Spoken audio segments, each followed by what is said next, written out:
खेत पाठशाला जो है इसका कंसेप्ट क्या है? जी, सभी किसान साथियों को नमस्कार और थैंक यू अमर उजाला के मुझे मौका दिया है किसानों से रूबरू होने का।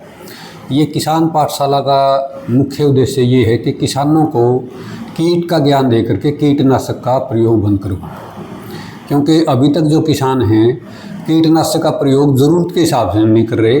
किसान डर के, भय से और भ्रम से कीटनाशक का प्रयोग कर रहे हैं और उनके दिमाग में ये भय बिठा दिया कीटनाशकों के बिना खेती नहीं हो सकती, जबकि विज्ञान ये कहती है कि बिना कीटनाशक के भी खेती हो सकती है। उसके लिए किसानों को कीड़ों का ज्ञान होना ज़रूरी है। तो इस पाठशाला में किसानों को कीड़ों का ज्ञान दे करके उनसे कीटनाशक का प्रयोग बंद करवा रहे हैं। जी डॉक्टर साहब, हम ये कहना चाह रहे हैं कि ये जो कीट देखते हैं जो किसान, जैसा आपने ये बताया, किसान को लगता है कि कोई अनवांटेड चीज़ आ गया, किसान बहुत भयभीत हो जाते हैं। और तो किसान के खेत में जब कीट दिखे तो उसको क्या करना चाहिए? जी देखिए, बहुत ही रेलेवेंट क्वेश्चन है ये। किसान जो ही खेत में जाता है और उसको कोई भी कीड़ा दिखाई देता है तो इतना डर जाता है, उसी टाइम भाग के लाला जी की दुकान पे जाता है। जबकि विज्ञान ये कहता है कीड़े देख के किसान ने डरना। कीड़े तो खेती का पार्ट है, इम्पोर्टेंट। जैसे मैं पहले कीड़ों के बिना तो खेती संभव नहीं है। अब किसान को जब तक कीड़ों की पहचान नहीं होगी तब तक ये भय नहीं निकलेगा। इसलिए किसान को 2-3 चीज़ें ज़रूर सीखनी पड़ेंगी जो कि हम पाठशाला में सिखाते हैं। नंबर 1, कीड़ों की पहचान करना, वो शाकाहारी कीड़े हैं या मांसाहारी कीड़े हैं, उनका जीवन चक्र के बारे में ज्ञान करना, उसके क्रियाकलाप के बारे में पता करना। अगर इन चीज़ों का किसान को पता लग जाता है तो उसका वो जो भय बैठा हुआ है वो ख़त्म हो जाएगा। और तीसरा सबसे महत्वपूर्ण काम जो है करना है, कीड़ों की गिनती करना खेत में, यानी उसके खेत में प्रति पत्ता किस कीड़े की कितनी उपस्थिति है। और फिर उसको हम ETL से देखते हैं, जो नुकसान का कगार है हर कीड़े का, वैज्ञानिकों ने जो निश्चित कर रखा है, अगर वो उससे कम है तो उसको डरने की जरूरत नहीं है। कीट या कीटनाशक, इन दोनों में से किसका चयन खेती के लिए जरूरी है?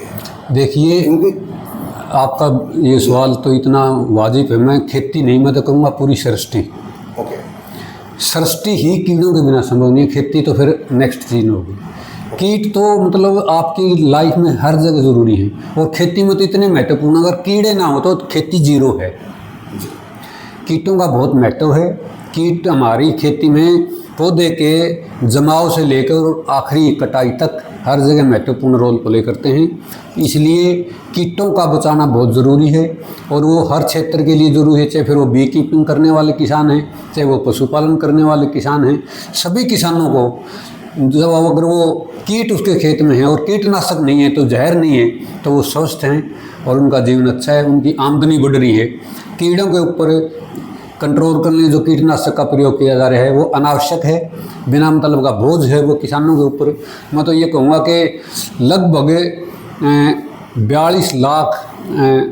42,000 क्विंटल जहर हम खरीद के खेतों में डाल रहे हैं जिसकी ज़रूरत नहीं है, और वो जहर फिर चक्कर काट के हमारे शरीर में। ये आंकड़ा अपने प्रदेश का है या हरियाणा का है ये? अच्छा जी डॉक्टर साहब, ये जो कीटनाशक है, कीटनाशक मान लो हमारे अन्न में चले गए तो इसका जीवन पर क्या असर पड़ेगा?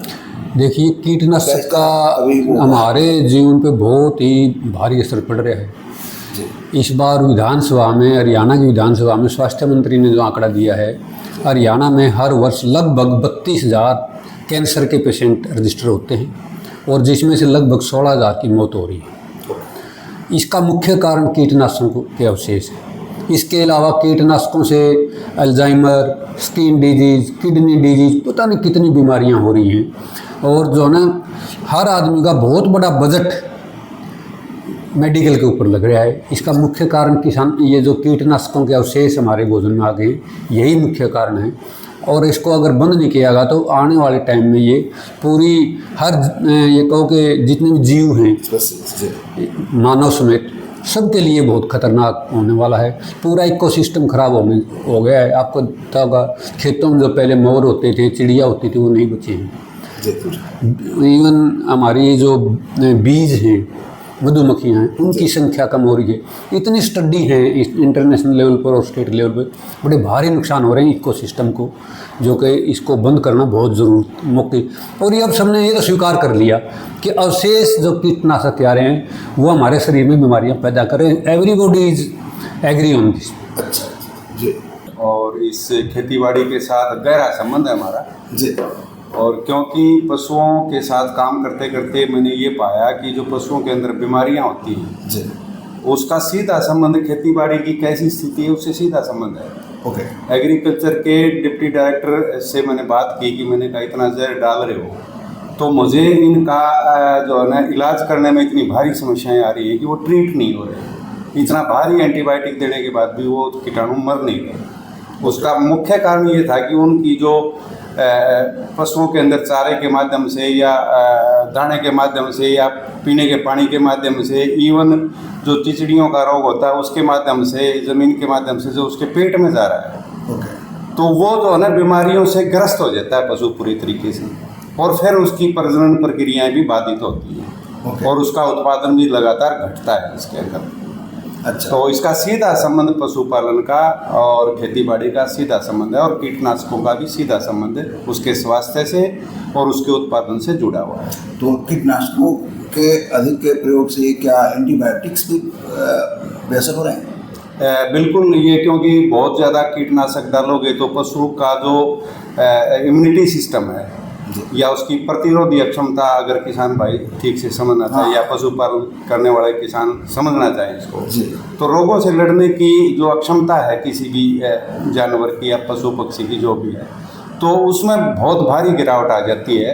और क्योंकि जो है ना खेती इस तरह से कीटनाशकों के साथ, रासायनिक खादों के साथ हो रही है, तो उसमें जो पोषण का तत्व है वो खेतीबाड़ी को तो नुकसान कर ही रहा है, उसका उत्पादन भी घट रहा है, लेकिन वो जैसे जैसे जो है ना पशु के साथ भी उसका संबंध बढ़ता है, तो पोषण का काम जो है ना वहाँ भी बाधित हो जाता है, पशुओं में बाधित हो जाता है। इसलिए फिर प्रतिरोधी क्षमता कम होगी तो बीमारियाँ जो है ना जल्दी जल्दी उसको घेर लेती है। जैसे एक थनैला रोग, जो थनों में जो है ना एक बैक्टीरिया के कारण होता है, थनैला रोग होता है जी, समझते हैं सारे जानते हैं। हाँ, सब जानते हैं। और यहाँ का जो माइक्रोबायोलॉजी डिपार्टमेंट है HIU का, लुआस का जो है, तो उसमें ये पाया गया था कि जितनी मात्रा कीटनाशकों की किसी भी तरीके से पशु के अंदर जा रही है तो वो थनैला रोग ठीक नहीं हो रहा। और ये मेरा अपना भी मानना है, मीरका गाँव नज़दीक है यहाँ, और वहाँ प्रैक्टिस करते हुए हमने पाया था कि इस तरह की जो खाने से जो है ना पशुओं के अंदर ये कीटनाशकों का प्रयोग ज़्यादा होने से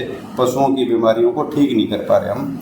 तो हमने ये कहा था कि भाई इसको कीटनाशकों को बंद करोगे तो ये पशुओं का स्वास्थ्य ठीक रहेगा। और ये फिर चक्कर है जी। एक चक्कर ये है कि अगर हम बहुत ज़्यादा एंटीबायोटिक देते हैं या बहुत ज़्यादा करते हैं तो उसका अपना एक नुकसान है शरीर पे, पशुपालन के पशुओं पे, शरीर पे, वो मनुष्य में भी होता है, लेकिन पशुओं की बात मैं करूँगा। एक्सेस एंटीबायोटिक से जो है एक बड़ी समस्या है कि वो उसके प्रति जो है ना बैक्टीरिया जैसे अपना प्रतिरोधी क्षमता विकसित कर ले तो उनका असर होना बंद हो जाता है। तो ये 5th जनरेशन तक पहुँच गई मेडिसिन। तो मेडिकेटेड जितना ज़्यादा करेंगे वो फिर दूध में आएगा तो वो मनुष्य के स्वास्थ्य पे भी बहुत ज़्यादा नुकसान करता है। तो ये इसके अंतः संबंध हैं खेतीबाड़ी के, पशुपालन के और मनुष्य के स्वास्थ्य के और पर्यावरण के। इसको इस तरीके से श्रृंखला में हमें समझने की जरूरत है, उत्पादकों को भी और उपभोक्ताओं जी। ओके। ये दूध में जो आ रहे कीटनाशक और उनके स्वास्थ्य, हमारे मानव के स्वास्थ्य पे कितना असर पड़ता है, कौन से रोग किससे आ रहे हैं? ये सीधा संबंध जो पशुओं के स्वास्थ्य पर बात करें तो मतलब बहुत सारी स्टडीज हैं इसके अंदर। जैसे नपुंसकता एक काम है, पशुओं के अंदर भी आ जाती है इम्पोर्टेंसी इसमें, और वही अगर दूध के अंदर भी आ रही है तो मनुष्य के स्वास्थ्य पे भी सीधा उसका असर पड़ता है। कि जैसे डॉक्टर साहब ने बताया, डॉक्टर बहन ने, कि भाई वो कैंसरस है, पार्किंसंस है, गुर्दे पे है, किडनी पे है, हार्ट पे है, आपकी मेंटल हेल्थ पे है। इसी तरीके से रूट तो दो हो गए ना आपके, एक तो कैसी से सीधा आपके पास आ रहा है, एक थ्रू एनिमल के जो है ना वही अवशेष जो है ना आपके पास आ रहे हैं, तो इनका ये सीधा संबंध होता है, इस तरीके से बढ़ता है हमारा। तो ध्यान रखने की जरूरत है, इसमें अंतर संबंध बनाने की जरूरत है। ठीक है जी। अगर आप ये वीडियो YouTube पर देख रहे हैं तो हमारे चैनल को सब्सक्राइब कर बेल आइकन दबाएं, और Facebook पर देख रहे हैं तो हमारे पेज को लाइक करें।